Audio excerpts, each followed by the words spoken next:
Friends, स्वागत है आपके अपने YouTube channel business coaching classes में।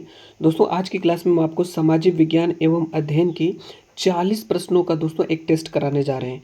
ये दोस्तों आप सीटेट 2024 का एग्जाम जो कि दोस्तों आपका 14 दिसंबर को है, देने जा रहे हैं।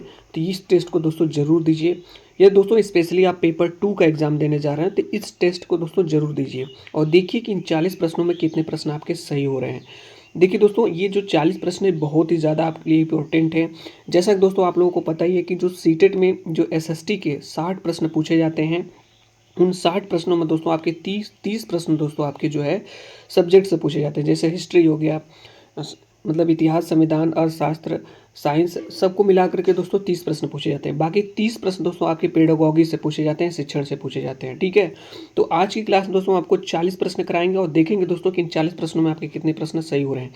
या दोस्तों ये प्रश्न आपके सही नहीं हो रहे हैं तो इन सभी प्रश्नों को जरूर तैयार कर लीजिए। ठीक है, तो चलिए दोस्तों विदाउट डिले इस टेस्ट को स्टार्ट किया जाए। टेस्ट का दोस्तों आपके सामने पहला प्रश्न ये रहा। हमारे साथ इन प्रश्नों को पढ़ना, ऑप्शंस को पढ़ना है, लेकिन दोस्तों हमसे पहले आपको आंसर सोच लेना है कि क्या सही इसका आंसर होगा। ठीक है, प्रश्न हमारा दोस्तों कि निम्नलिखित शासकों में से किसने हर्षवर्धन को पराजित किया था। किसने दोस्तों हर्षवर्धन को पराजित किया था? कीर्तिवर्मन द्वितीय, विक्रमादित्य द्वितीय, पुलकेशिन प्रथम, पुलकेशिन द्वितीय। इसका सही आंसर दोस्तों आपको बताना है। जल्दी से सही आंसर सोच लीजिए। इसका राइट आंसर हो जाएगा दोस्तों पुलकेशिन द्वितीय ने। हर्षवर्धन को दोस्तों पुलकेशिन द्वितीय ने हराया था, पराजित किया था। अगला प्रश्न दोस्तों है कि सीयूकी नामक यात्रा विवरण निम्नलिखित में से किसके द्वारा लिखित है? फायान के द्वारा, अल्बरूनी के द्वारा, मेगास्थनीज के द्वारा या हेनसोंग के द्वारा। इसका सही आंसर दोस्तों आपका हो जाएगा हेनसोंग के द्वारा। सीयूकी नामक यात्रा दोस्तों हेनसोंग के द्वारा लिखित है। अगला प्रश्न दोस्तों आपके सामने ये रहा। इसका आंसर आप बताएंगे। निम्नलिखित अभिलेखों में से किसमें अशोक का अभिलेख भी पाया गया है? पहला ऑप्शन दोस्तों है कि महाक्षत्रप रुद्रमन का जूनागढ़ अभिलेख में। बी वाला ऑप्शन है दोस्तों कि गौतमी पुत्र सातकर्णी से संबंधित नासिक प्रशस्ति में। सी वाला ऑप्शन दोस्तों है कि खारवेल का हाथी गुफा अभिलेख में। या डी है उपरोक्त में से कोई नहीं।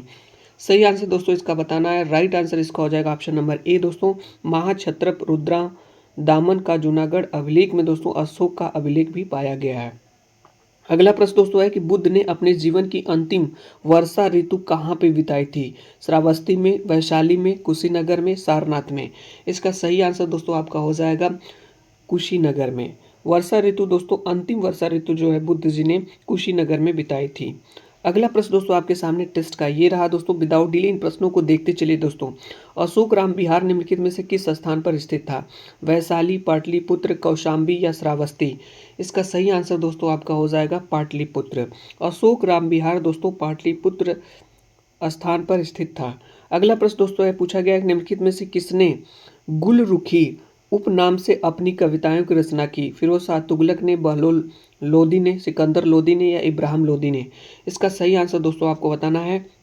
तो दोस्तों गुलरुखी उपनाम से अपनी कविताओं की रचना दोस्तों बहलोल लोदी ने किया। ऑप्शन नंबर बी सही हो जाएगा। ठीक है, नहीं दोस्तों, इसका राइट आंसर आपका ऑप्शन नंबर सी होगा। सिकंदर लोदी ने किया था, बहलोल लोदी ने नहीं किया था। ठीक है, सही आंसर दोस्तों आपका ऑप्शन नंबर सी होगा। ठीक है, सॉरी दोस्तों। आगे चलते हैं दोस्तों। अगला प्रश्न है, इसका आंसर आपको बताना है क्या होगा। भारत में चिश्तिया संप्रदाय का प्रथम सूफी संत था। चिश्तिया संप्रदाय का दोस्तों प्रथम सूफी संत कौन था? शेख मुहिउद्दीन चिश्ती, हमउद्दीन नागौरी, कुतुबुद्दीन बख्तियार काकी, निजामुद्दीन औलिया। सही आंसर दोस्तों आपको बताना है। राइट आंसर दोस्तों हो जाएगा शेख मुहिउद्दीन चिश्ती थे। ठीक है, चिश्तिया संप्रदाय का प्रथम सूफी संत दोस्तों शेख मुहिउद्दीन चिश्ती था। अगला प्रश्न दोस्तों है कि दिल्ली का वह प्रथम सुल्तान कौन था जिसने नियमित सिक्के जारी किए तथा दिल्ली को अपने साम्राज्य की राजधानी घोषित किया? नासिरुद्दीन महमूद, इल्तुतमिश, आराम शाह या बलबन। इसका सही आंसर दोस्तों आपको बताना है। राइट आंसर हो जाएगा दोस्तों इल्तुतमिश। इल्तुतमिश दोस्तों ने नियमित सिक्के जारी किए और दिल्ली को अपने साम्राज्य की राजधानी घोषित किया। अगला प्रश्न दोस्तों है, इसका आंसर आप बताएंगे कि तालीकोटा का युद्ध लड़ा गया था अकबर और मालवा के सुल्तान के बीच, विजयनगर और बहमनी राज्य के बीच, विजयनगर और बीजापुर अहमदनगर का गोलकुंडा की संयुक्त सेनाओं के बीच, शेरशाह और हुमायूं के बीच। इसका सही आंसर दोस्तों आपको बताना है। राइट आंसर हो जाएगा दोस्तों ऑप्शन नंबर सी, विजयनगर और बीजापुर अहमदनगर और गोलकुंडा की संयुक्त सेनाओं के बीच। अगला प्रश्न दोस्तों पूछा गया है कि भारतीय वास्तुकला में सुर्खी प्रारंभ हुआ कुषाणों द्वारा, गुप्तों द्वारा, दिल्ली सल्तनत के सुल्तानों द्वारा, मुगलों द्वारा। इसका सही आंसर दोस्तों हो जाएगा आपका दिल्ली सल्तनत के सुल्तानों द्वारा। भारतीय वास्तुकला में सुर्खी प्रारंभ हुआ दोस्तों दिल्ली सल्तनत के सुल्तानों द्वारा। आगे चलते हैं दोस्तों, अगला प्रश्न, इसका आंसर आप बताएंगे क्या होगा। अंग्रेजी ईस्ट इंडिया कंपनी द्वारा लड़े गए निम्नलिखित युद्धों में कौन सा सर्वाधिक निर्णायक था। बक्सर का युद्ध, प्लासी का युद्ध, प्रथम आंग्ल सिख युद्ध, प्रथम आंग्ल मैसूर युद्ध। इसका सही आंसर दोस्तों हो जाएगा बक्सर का युद्ध। अंग्रेजी ईस्ट इंडिया कंपनी द्वारा लड़े गए निम्नलिखित युद्धों में से दोस्तों बक्सर का युद्ध सर्वाधिक निर्णायक था। अगला प्रश्न दोस्तों है कि निम्नलिखित में से कौन काशी विद्यापीठ के संस्थापक थे। पंडित मदन मोहन मालवीय, आचार्य नरेंद्र देव, बाबू शिव प्रसाद गुप्त, महात्मा गांधी। दोस्तों आप लोग बताइए काशी विद्यापीठ के संस्थापक कौन थे। सही आंसर दोस्तों हो जाएगा बाबू शिव प्रसाद गुप्त थे। आगे चलते दोस्तों, अगला प्रश्न है, इसका आंसर आप बताएंगे। हिंदी का पहला समाचार पत्र उद्दंड मार्तंड 30 मई 1826 को प्रकाशित हुआ था। कलकत्ता से, पटना से, इलाहाबाद से या लखनऊ से। इसका सही आंसर दोस्तों आपका हो जाएगा कलकत्ता से। हिंदी का पहला समाचार पत्र उद्दंड मार्तंड दोस्तों जो है आपका कलकत्ता से प्रकाशित हुआ था। अगला प्रश्न दोस्तों यहाँ पे आपके सामने ये रहा, इसका आंसर आपको बताना है। प्रश्न हमारा है कि किस अधिनियम के द्वारा अंग्रेजों ने भारत में सर्वप्रथम परोक्ष निर्वाचन प्रणाली की शुरुआत की। 1919 अधिनियम, 1861 या 1867 या 1892। इसका सही आंसर दोस्तों हो जाएगा 1892। आगे चलते दोस्तों, अगला प्रश्न है कि चार्टर अधिनियम 1813 भारत के लिए एक महत्वपूर्ण समझे जाने वाला निम्नलिखित में से कौन सा एक कारण है। इसने ईसाई मिशनरियों द्वारा भारत पर रोक लगा दी। इसने भारत के औद्योगिकरण पर जोर दिया। इसके द्वारा भारतीयों को शिक्षा के लिए वित्तीय प्रावधान किया गया। इसके द्वारा भारत में रेल तंत्र विकसित करने के लिए स्वीकृति दी गई। इसका सही आंसर दोस्तों हो जाएगा ऑप्शन नंबर सी। इसके द्वारा भारतीयों की शिक्षा के लिए वित्तीय प्रावधान किया गया। आगे चलते दोस्तों, अगला प्रश्न है, इसका आंसर आप बताएंगे क्या होगा। निम्नलिखित में से कौन एक कर्नाटक, केरल तथा तमिलनाडु राज्यों के मिलन स्थल पर स्थित है। अन्नाईमलाई पहाड़ियाँ, पालनी पहाड़ियाँ, नंदी पहाड़ियाँ, नीलगिरी पहाड़ियाँ। इसका सही आंसर दोस्तों हो जाएगा नीलगिरी पहाड़ियाँ। अगला प्रश्न दोस्तों है कि निम्नलिखित राज्यों में से कौन सा पटकाई पहाड़ियों से संलग्न नहीं है। नागालैंड नहीं है, त्रिपुरा या मणिपुर या दोस्तों मिजोरम। पटकाई पहाड़ियों से संलग्न मतलब जुड़ा हुआ नहीं है। इसका सही आंसर दोस्तों हो जाएगा त्रिपुरा। आगे चलते दोस्तों, अगला प्रश्न है, इसका आंसर आप बताएंगे। सूची 1 को सूची 2 से मिलाना है। इधर उद्योग दिया गया दोस्तों, इधर इस साइड स्थान दिया गया सूची सेकंड में। इसका सही आंसर दोस्तों आप लोग बताएं क्या होगा। तो दोस्तों कागज हो जाएगा आपका टीटागढ़, यानी कि दोस्तों ए का थर्ड हो जाएगा। तो ऑप्शन नंबर सी में भी है दोस्तों, बी में भी है। आगे चलते हैं, ठीक है, आगे देखते हैं। उसके बाद आपका सीमेंट दोस्तों लखेरी, यानी कि बी का फोर्थ हो जाएगा। तो यहाँ पे दोस्तों सी वाले में दिया है ए का थर्ड और बी का फोर्थ, ठीक है, इसलिए ऑप्शन नंबर बी सही हो जाएगा। टाइम दोस्तों आपको बचाना है और आगे बढ़ जाना है, ठीक है। आगे चलते हैं दोस्तों, अगला प्रश्न है, इसकी आंसर आप बताएंगे। इसका आंसर कच्छ की खाड़ी में स्थित कांडला निम्नलिखित में से किसके लिए प्रसिद्ध है। पानी के जहाज के तोड़ने के उद्योग के लिए, हीरा काटने और पॉलिश करने के लिए, निर्यात प्रसंस्करण क्षेत्र के लिए, परंपरागत कला एवं शिल्प केंद्र के लिए। सही आंसर दोस्तों हो जाएगा निर्यात प्रसंस्करण क्षेत्र के लिए। दोस्तों कांडला जो है कच्छ की खाड़ी में स्थित है, ठीक है, प्रसिद्ध है उसी के लिए। आगे चलते दोस्तों, अगला प्रश्न है, इसका आंसर आप बताएंगे। यहाँ पे दिया गया निम्नलिखित युगों में से कौन सा सही सुमेलित नहीं है। सही सुमेलित नहीं है दोस्तों आपको बताना है। इसका राइट आंसर दोस्तों आपका हो जाएगा मानस दोस्तों मेघालय, ये सही सुमेलित आपका नहीं है। ऑप्शन नंबर ए करेक्ट हो जाएगा, ठीक है। अगला प्रश्न दोस्तों है, इसका आंसर आपको बताना निम्नलिखित में से कौन सा सही सुमेलित नहीं है। इधर अनुच्छेद दिए गए हैं दोस्तों, ठीक है, किस अनुच्छेद में क्या लिखा गया है। तो इसका सही आंसर दोस्तों आपको बताना है। तो इसका राइट आंसर हो जाएगा दोस्तों ऑप्शन नंबर बी, अनुच्छेद 22 दोस्तों संवैधानिक उपचारों का अधिकार नहीं है, ठीक है। ये दोस्तों आपका ऑप्शन नंबर बी करेक्ट हो जाएगा। आगे चलते हैं दोस्तों, अगला प्रश्न है, ये पूछा गया है कि राजस्थान का लगभग एकाधिकार है ताबा में, अभ्रक में, जस्ता में या डोलोमाइट में। इसका सही आंसर दोस्तों आपका हो जाएगा ऑप्शन नंबर सी, जस्ता में।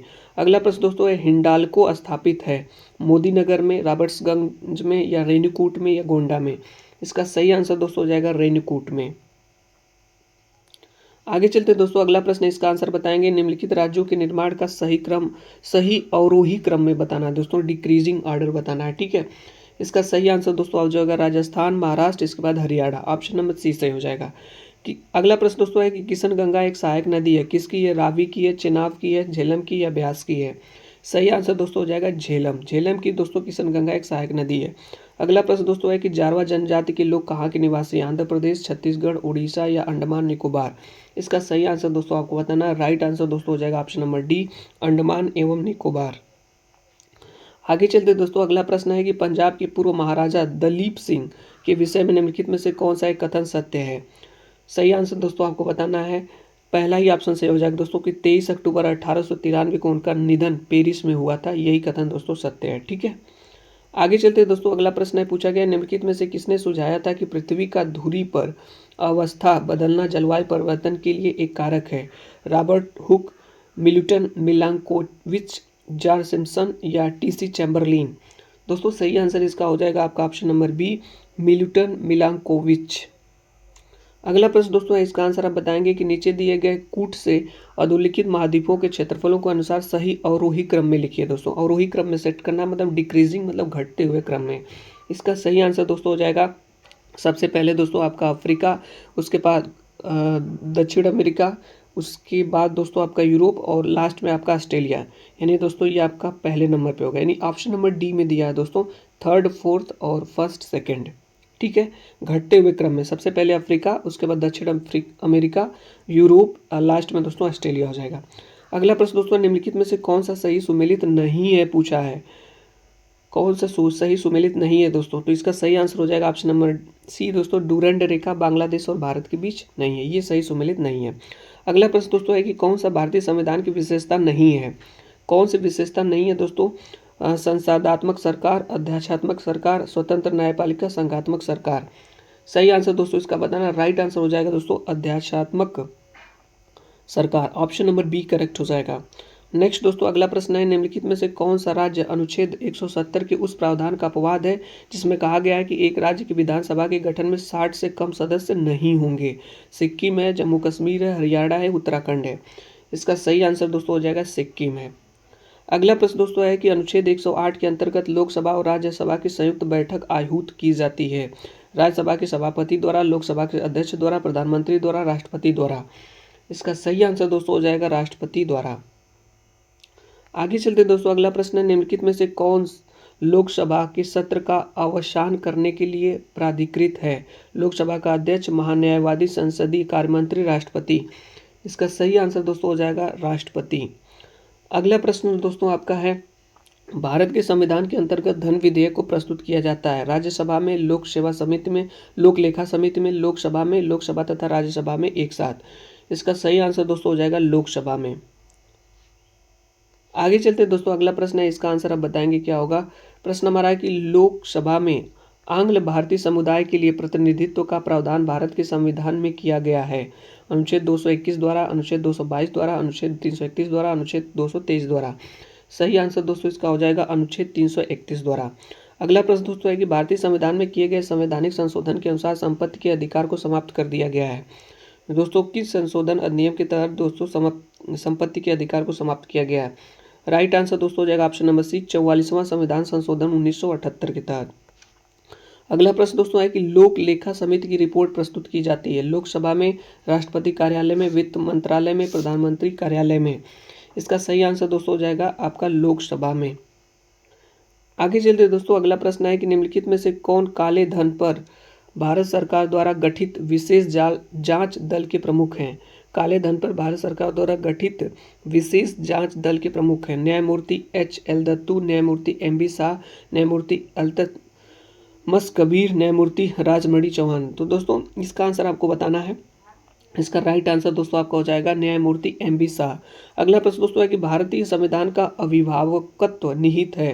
राष्ट्रपति में, लोकसभा में, सर्वोच्च न्यायालय में, मंत्रिमंडल में? इसका सही आंसर दोस्तों हो जाएगा सर्वोच्च न्यायालय में।